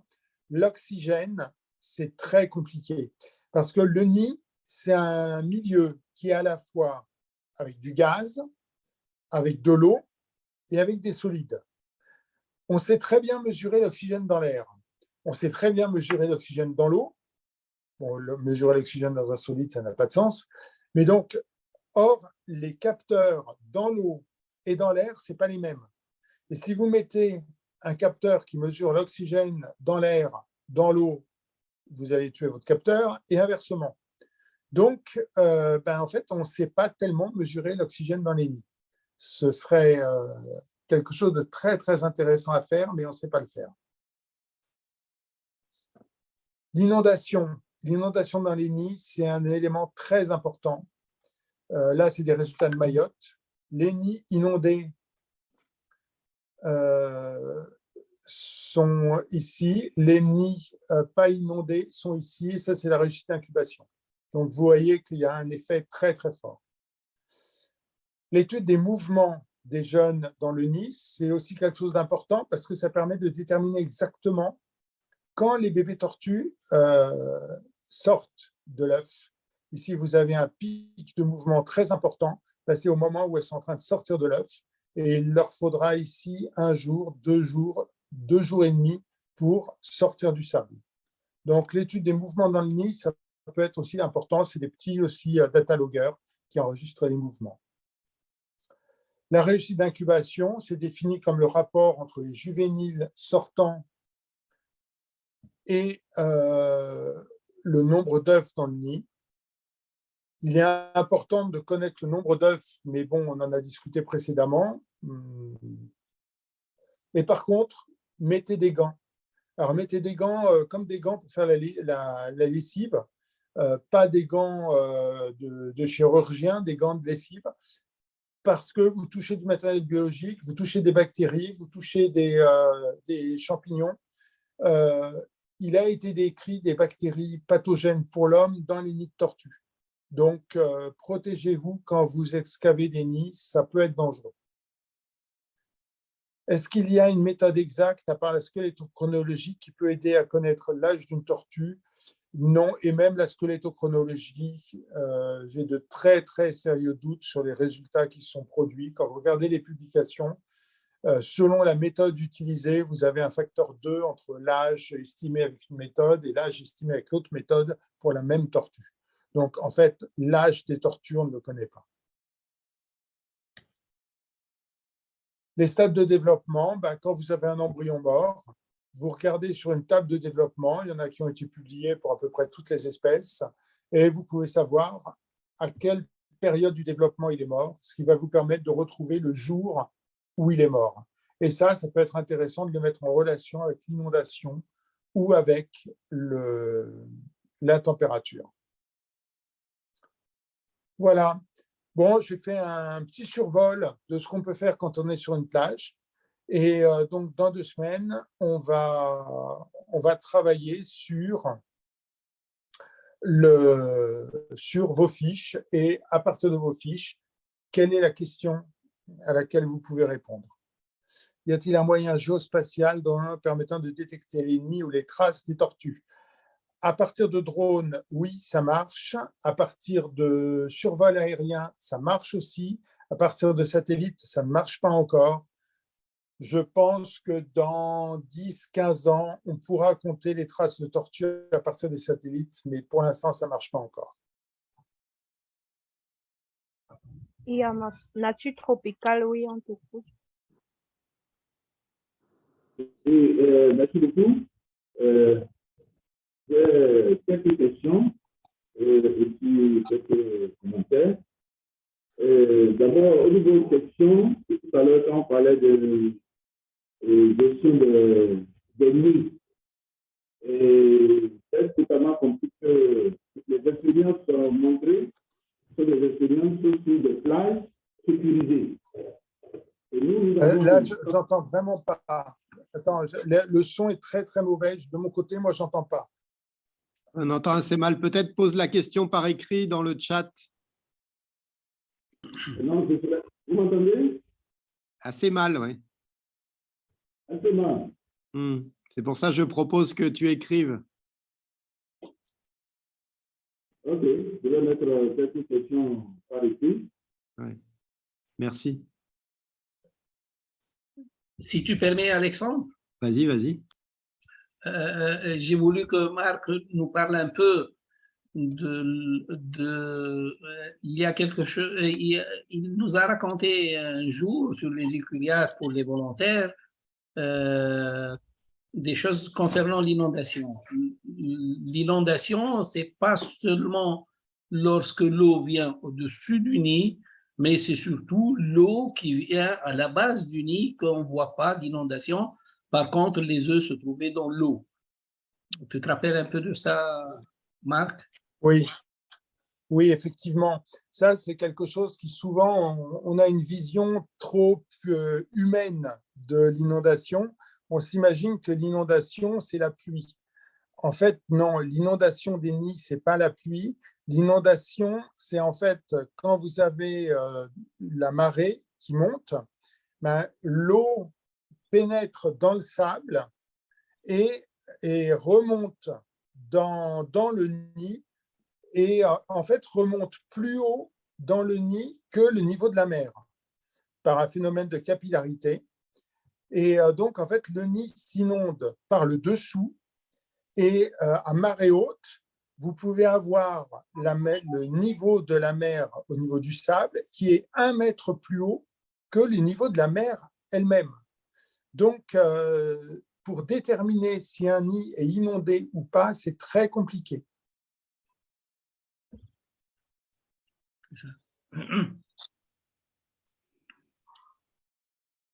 Alors, oui, Damien, ce que tu dis, c'est juste. Je l'ai signalé qu'au moment, sur la fiche de patrouille, quand on détermine l'espèce, si on mesure la largeur, ça nous donne une information de confirmation de l'espèce, ce qui permet de confirmer que le patrouilleur n'est pas trop fatigué si c'est le milieu de la nuit.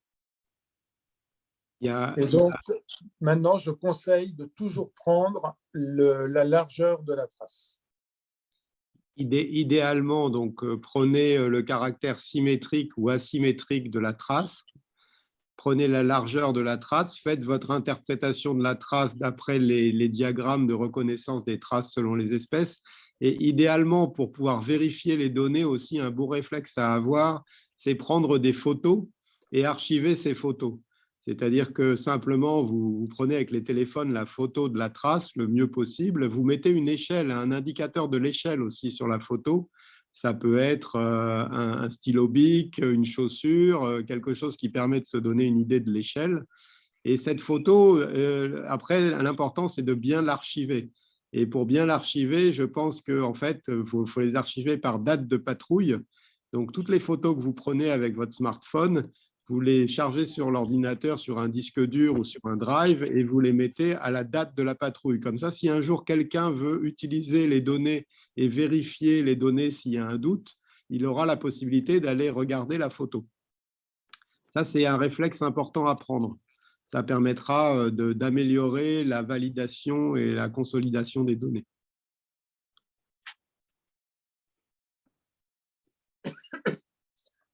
Je vais être obligé de vous quitter dans pas longtemps, mais vous pouvez continuer à discuter. Je pense que ce soit Ahmed, Alexandre, vous êtes tout à fait en mesure de répondre sur la majorité des choses.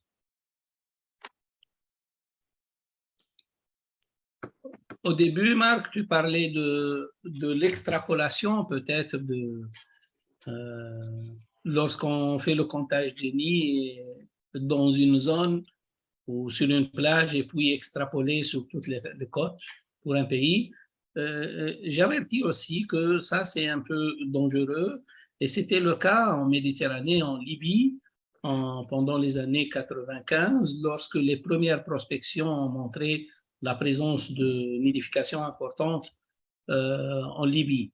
Et en faisant la prospection sur quelques plages, et puis on a fait l'extrapolation pour toutes les côtes libyennes qui sont de 2000 km à peu près, et on a avancé le chiffre de 9000 nids par an, et c'était un chiffre qui a fait beaucoup de polémiques, surtout les pays qui sont très connus par la nidification, tels que la Grèce, la Turquie, n'ont pas accepté du tout ça.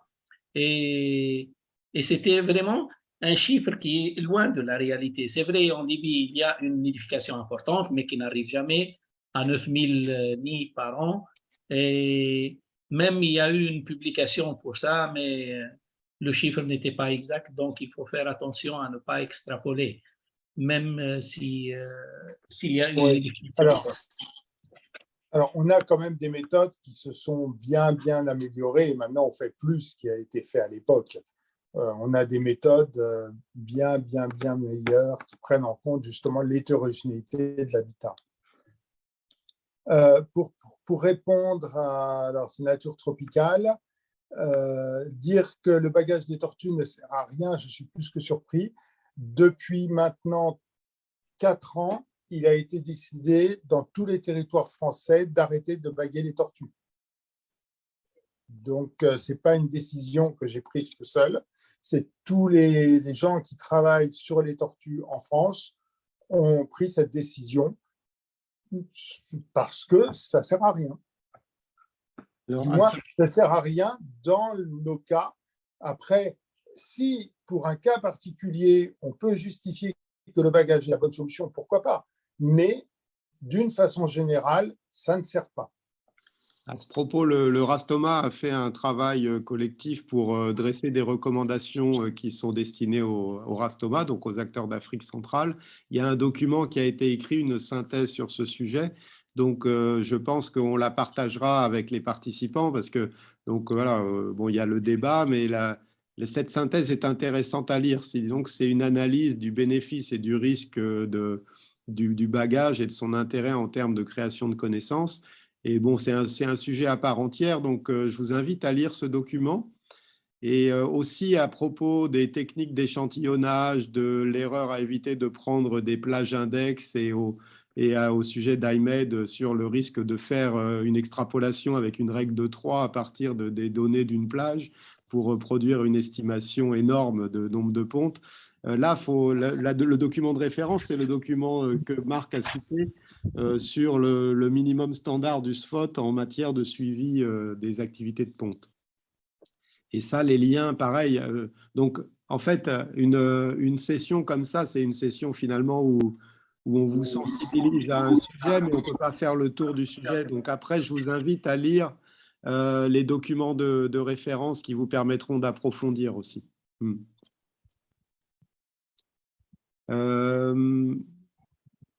Alors, qu'est-ce qu'il y avait comme question? Alors, le bagage, oui, donc, en Afrique centrale, il y a quand même quelque chose qu'on a constaté.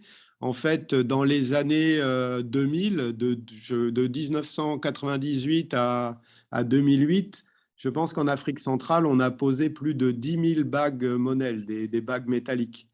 Et quand on regarde la connaissance qu'on a produit avec ces 10 000 bagues posées, en fait, on n'a rien produit comme connaissance. On a produit des informations ponctuelles comme quoi une tortue observée au Congo était réobservée en RDC ou une tortue observée au Gabon était observée au Congo, mais des données ponctuelles comme ça. Et on a posé plus de 10 000 bagues.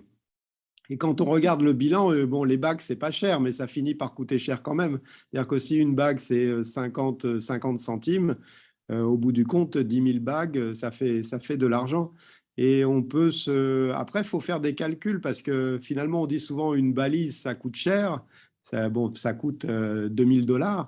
Mais $2000, faut comparer ça au coût des bagues, sachant que le coût des bagues, c'est pas uniquement le fait d'acheter la bague, c'est aussi le fait de la poser. Et les équipes déployées pour poser ces bagues, ça coûte quelque chose aussi, c'est de la main-d'œuvre. Et la bague, c'est aussi une blessure sur les tortues, c'est-à-dire que d'abord, on dérange la tortue, on lui fait une plaie, et on a pu montrer que ces plaies, c'était quand même un lieu où ça favorise, donc ça favorise pas, mais c'est un endroit où on trouve plus fréquemment les fibropapillomes. Donc on peut se poser la question de cet acte de bagage. Alors je sais bien que ça vous surprend parce que vous faites ça depuis des années. Mais voilà, bon, je ne vous demande pas de changer tout de suite, mais réfléchissez à cet acte-là et vérifiez bien que ça sert à quelque chose et que dans votre contexte, ça sert à quelque chose. Il y a des cas où ça sert, il faut être nuancé. Il y a des cas où le bagage peut être une solution mûrement réfléchie et utile. Et juste le message là actuellement, c'est ne faites pas le bagage par mimétisme en disant les autres bagues, donc je vais baguer. Ne faites pas le bagage par habitude en disant ça fait 10 ans qu'on bague, donc je vais continuer. Autorisez-vous à vous poser la question, est-ce que chez moi, ça me sert à quelque chose et ça me sert à quoi? Et combien ça me coûte en énergie, en argent, en mobilisation des volontaires, etc. Et est-ce que, vu le coût de cette solution, est-ce qu'il n'y a pas une autre solution que je peux mettre en compétition avec les bagues? Par exemple, est-ce que je n'ai pas plus vite fait, si je dois poser 10 000 bagues pour démontrer quelque chose, est-ce que je n'ai pas plus vite fait de poser une balise satellite? Voilà. Ahmed disait ça nous a servi à identifier les zones d'hivernage, mais la balise satellite aussi, elle permet d'identifier la zone d'hivernage. Et la donnée de la balise satellite, elle est peut-être plus coûteuse, mais elle est plus fine. C'est-à-dire qu'au bout d'un moment, on aura une façon d'utiliser la zone d'hivernage que la bague ne vous donnera jamais. Voilà. Donc, posez-vous des questions, c'est ça le message. Ne dites pas c'est bon ou c'est pas bon, mais posez-vous les questions. Oui, justement, Alexandre, je suis complètement d'accord avec toi. Parfois, ça donne des résultats. Et donc, je reviens aussi pour dire que le bagage en tant que tel, peut-être n'est pas vraiment bénéfique, mais un bagage sur un site de nidification important pour voir le retour des tortues, ça pourrait être important. Donc, moi, personnellement, je suis favorable pour un bagage dans les sites de nidification et je ne suis pas vraiment pour un bagage pour les tortues qui sont capturées accidentellement par la pêche, par exemple. En fait, ça dépend vraiment du contexte parce que pour ce qui se passe, par exemple, en Afrique centrale, il y a des zones où on n'a pas suffisamment d'équipes pour faire un suivi étendu et intense. Donc, on aura beau baguer, on a assez peu de chances de voir les relectures parce qu'on n'a pas assez d'équipes sur le terrain pour voir. On n'a pas un effort d'observation assez grand. Donc, il y a pas mal de cas où l'effort d'observation, à mon avis, n'est pas suffisant pour pouvoir collecter l'information du retour de la femelle en ponte. Dans ce cas-là, des fois, c'est un peu… Bon, en fait, chaque cas est particulier, mais il faut vous poser la question. Moi, c'est ça que je propose. Je suis aussi, pardon, je suis aussi favorable pour une balise ou deux Argos que 10 000 ça. marques Ouais, d'Italie. je pense qu'il vaut mieux poser 3 balises Argos que 10 000 bagues. Oui, effectivement. Et voilà. Il y a Oui. aussi quelque chose, si tu te rappelles. José a toujours la main levée. Tu as encore une question ou bien pardon. tu as levé la main depuis? Vas-y, José. écoute. Donc, j'ai mis une question finalement dans le chat. Quand on parle de bagages, je crois que dans le contexte, je ne connais pas les autres pays, avec ce que je constate sur les plages, quand vous travaillez avec les pêcheurs, les pêcheurs sont sensibles quand ils retrouvent des tortues baguées, par exemple. Ils ont peur de massacrer ces tortues parce que pour eux, ils disent voilà, une tortue qui est suivie. Comme ça, ils rapportent l'information en temps réel. Oui, tout à fait. Ça peut être une justification du bagage. Tu peux dire, je bague pas pour collecter de l'information, je bague dans un contexte de conservation et de dissuasion des pêcheurs parce que les pêcheurs sont embêtés de braconner une tortue baguée. Ça peut être une justification du bagage, je l'accepte. Mais c'est pas de la science, c'est de la dissuasion. Et puis, nous avons bagué une tortue à côté de nous, qui a été retrouvée en Uruguay. Oui, mais ça vaut rien. Je te dis, au niveau de la science, on va insister. Une anecdote, hein, c'est une anecdote, c'est pas de la science, c'est une anecdote. Et les tortues, et en fait, Marc, il est un peu provocateur quand il dit ça, mais il a raison. Il te dit, ça veut dire que tu as prouvé que les tortues utilisaient l'océan. Voilà. Et c'est intéressant comme information. Mais, moi, je peux parler d'anecdotes dans ce sens, parce que l'international existait avant, une tortue baguée au Bénin se retrouve en Uruguay. Et on va dire que c'est juste une information. Ok, pendant qu'on discute, est-ce que vous pouvez activer vos caméras pour qu'on fasse une capture? Alors, Joséa, je te propose un truc. Avec l'argent que tu as dépensé dans les bagues, tu t'achètes un micro.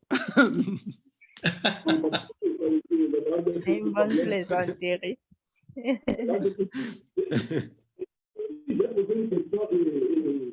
On t'entend mal. Okay. Je suis désolé, mais on t'entend super mal. Ouais. Joséa, peut-être tu peux continuer d'écrire dans le chat. Est-ce qu'il y a encore d'autres questions? J'avais une question.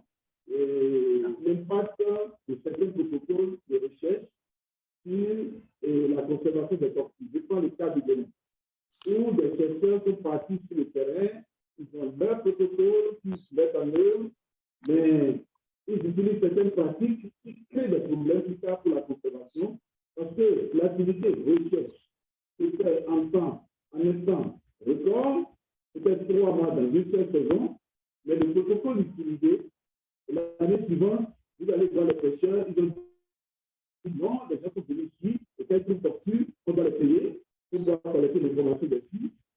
Et depuis, même quand on a fait des manipulations de tortues, parce que quelqu'un est venu, entre-temps, et quand il a fait, il a payé. Je voudrais demander, est-ce que dans des cas d'autres pays, est-ce qu'on a senti cet impact négatif sur la conservation?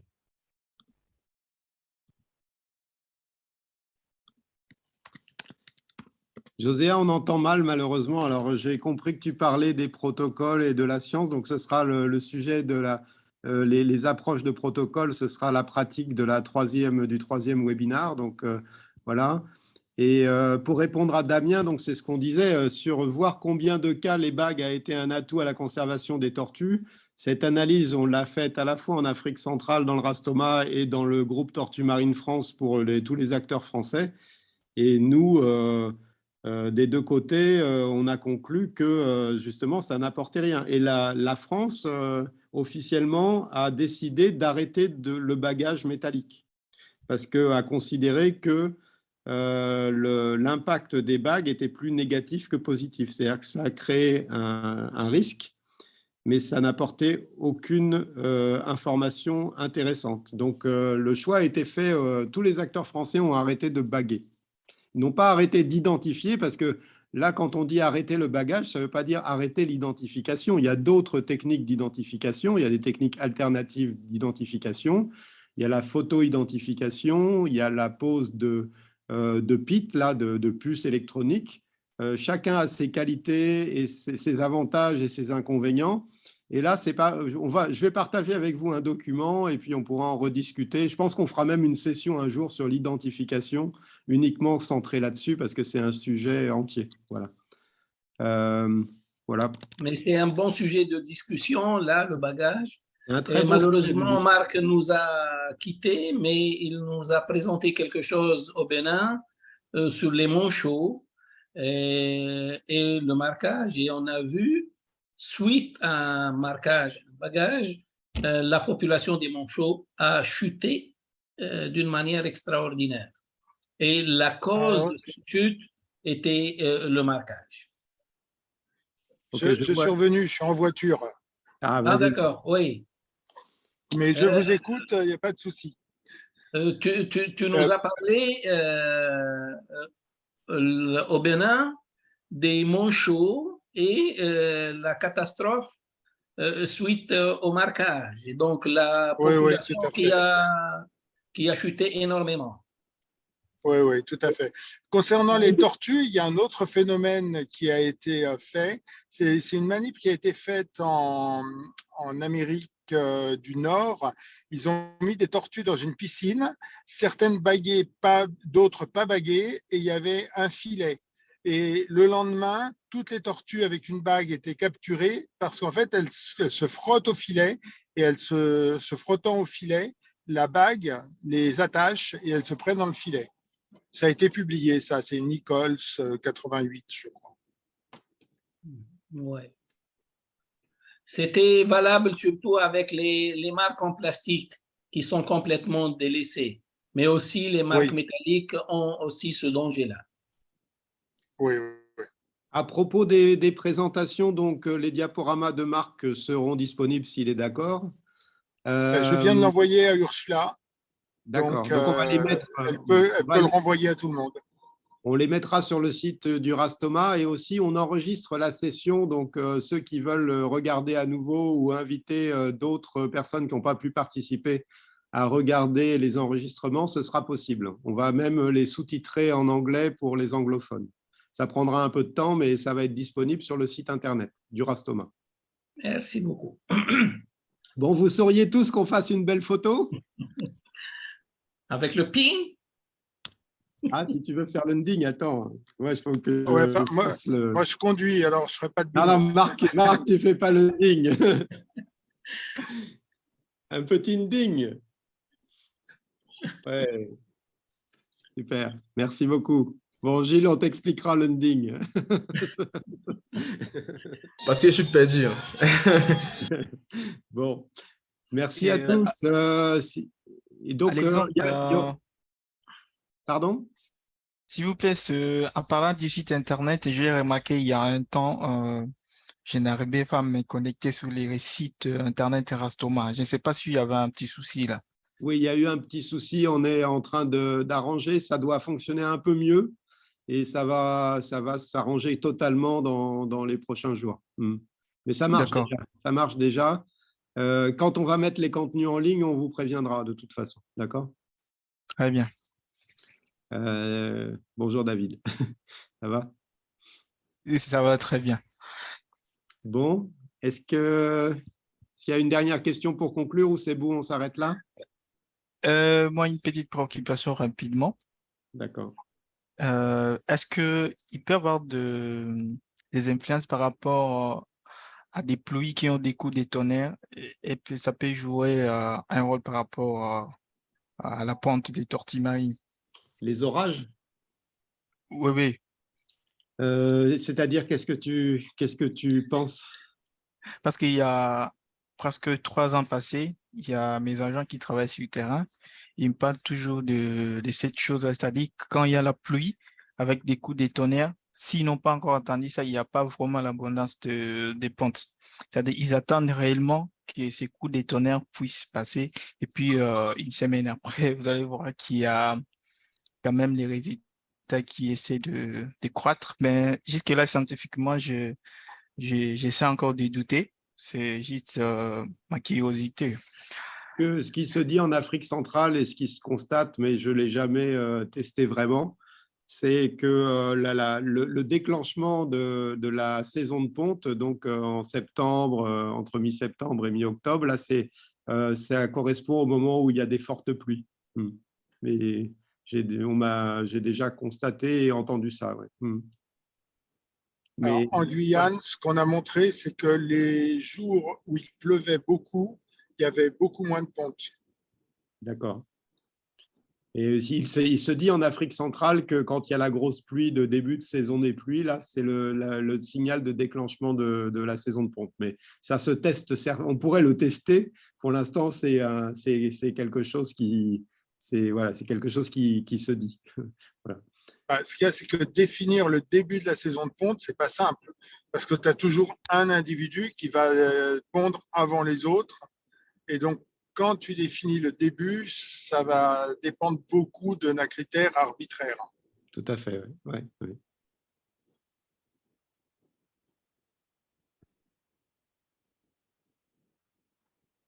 Mais bon, sur la pluie, hein, donc nous on avait testé, il y a quelque chose, ça n'a jamais été publié d'ailleurs, parce qu'on ne sait pas trop quoi faire de l'information.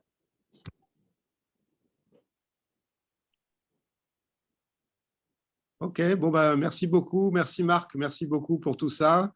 La prochaine session sera donc certainement centrée sur une analyse commentée des protocoles utilisés par les uns et les autres.